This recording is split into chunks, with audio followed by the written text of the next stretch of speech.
Abbas sesibuk-sibuknya itu masih berpikir investasi. Saya boleh sibuk, nggak dapat semua hadis Nabi, tapi anak saya mesti mendapatkan yang luput dari saya. Saya boleh nggak mendapatkan semua Quran, tapi anak saya mesti ada yang jadi ahli Quran. Cara berpikirnya siapa yang akan menjadi kebanggaan di akhirat nanti? Maka kalau ada yang mengharapkan orang tua, cita-cita membanggakan anak di dunia, boleh-boleh saja, tapi patut diingat itu sementara. Anda silahkan sekarang sekolahkan setinggi-tingginya. S1, S2, S3, S4, kerupuk 3, silahkan. Mau dalam negeri, luar negeri, mau di Nagreg, mau di California, mau di Chicago, di Chicago, di Singaparna, Singapura, silahkan. Itu pilihan. Tapi saya cuma mau katakan begini, itu sementara. Dan persaingannya tidak istimewa. Karena jangan pun Anda yang beriman, yang belum beriman pun bisa melakukan itu. Apa yang dikira yang hebat matematika itu anak Anda saja. Anak orang lain pun bisa. Halo?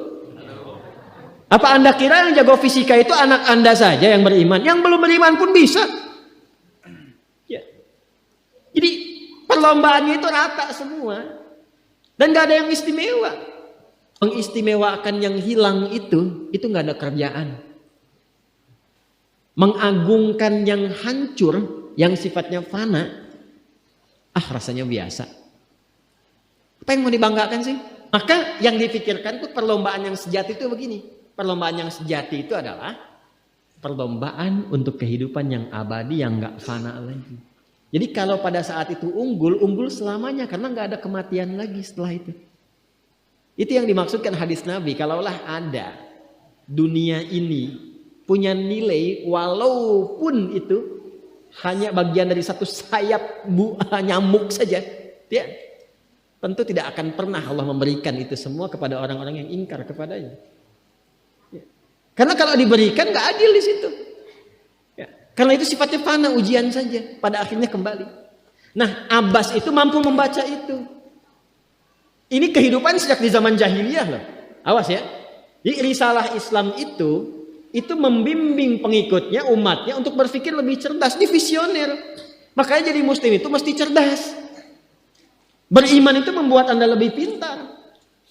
Saya tanya begini ya, maaf ya. Sekali lagi mohon maafkan saya kalau perumpamaan ini kurang menyenangkan. Kalau ada yang abadi dengan yang sementara, Anda pilih yang mana? Masa?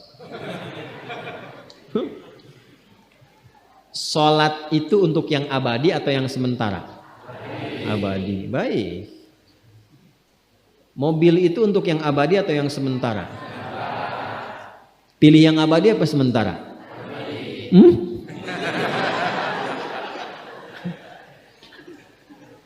Di Kiai itu ada mobil Innova tuh.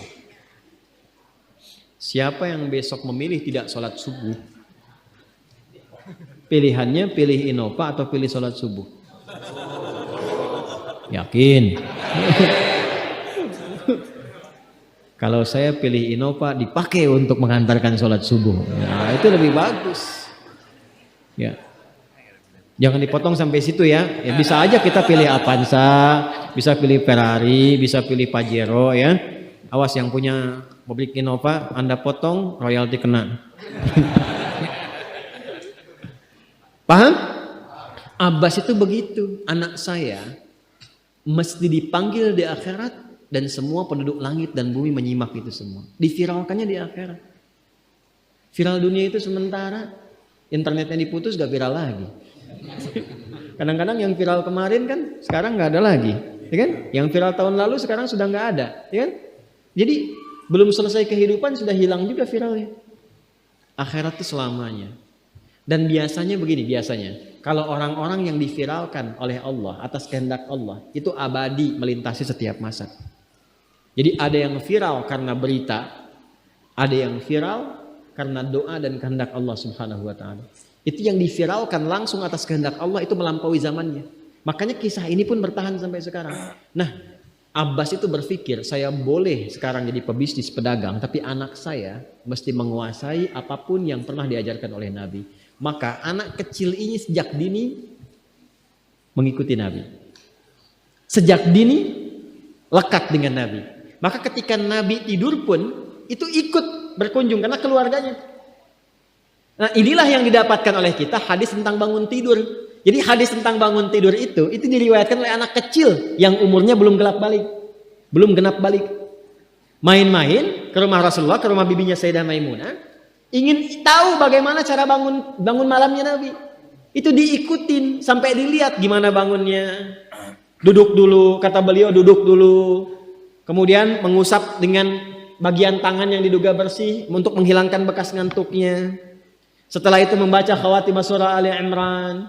Kemudian thumma dhahaba ila syanin mu'allaqah, ke tempat tertutup, fatawadda, itu kan? Nah, itu ada semua rangkaiannya, itu ditemukan nanti di hadis riwayat Abu Daud, di Sunan Abu Daud. Nomor hadis 1367. Itu hadis tentang bangun tidur, ya, cara bangun tidur sampai sholat malam. Masih ingat teman-teman kalau kita bermakmum begini dan ada imam satu dan sudah pasti satu imam? Okay? Makmum berapa? Satu boleh? Boleh. Dua boleh? Tiga boleh? Empat boleh? Jadi imam berapa? Makmum? Empat. Laki-laki imam makmum? Imam, baik, bagus ya. Nah, dan imam kan laki-laki. Kalau perempuan imam untuk perempuan kan? Laki-laki untuk perempuan dan untuk laki-laki. Fokus ini. Kalau satu begini, satu laki-laki, kemudian di belakang laki-laki. Ini kan posisinya boleh sejajar kan? Ya kan? Yang imam ini, makmum ini kan? Tadinya di belakang, tarik begini sejajar. Ini yang meriwayatkan anak kecil yang belum balik itu. Itu riwayat Ibnu Abbas. Satu paket. Termasuk sholat, kemarin kan kita tarawih kan, sholat malam. Yang dua rakaat itu kan. Ya, sholat malam yang sampai 11 itu, tambah khafifatain 2, itu riwayatnya ini. Yang sholat tahajud malam yang 11 rakaat, tambah khafifatain 2, itu riwayatnya ini. Tutup dengan witir 1 rakaat. Itu anak kecil yang meriwayatkan. Dan tahukah Anda? Sepeninggal Nabi SAW, Abbas bapaknya ini hafal 200 hadis, anaknya Abdullah hafal 2000 hadis. Begitu caranya. Anda di sini ada yang diplomat, yang di kantor, yang taruhlah berdagang misalnya, ibu rumah tangga, ya, dan sebagainya. Boleh, nggak apa-apa. Saat ini kita mungkin belum maksimal, tapi jangan biarkan ada satu di antara anak keluarga kita yang tidak jadi kebanggaan di akhirat. Tolong ya, tolong pulang dari sini dilihat. Anak Allah titipkan kepada saya berapa anak. Tolong siapkan jadi kebanggaan akhirat. Satu aja jadi ahli Quran. Untuk pelita di rumah tuh, penghilang kesedihan, penghilang kegelisahan, mendatangkan semangat. Itu demi Allah saya katakan, gak ada yang paling indah kecuali saat ayah pulang ke rumah. Tiba kemudian dia melihat anaknya yang kecil sedang murajaah. Amma yatasaalun, bahkan surat yang bapaknya sendiri belum hafal. Jangankan pulang ke rumah, Anda sedang mau rapat, dikirimi video anak Anda 3 tahun membaca surah Al-Ikhlas, itu hati tenang. Itulah Quran.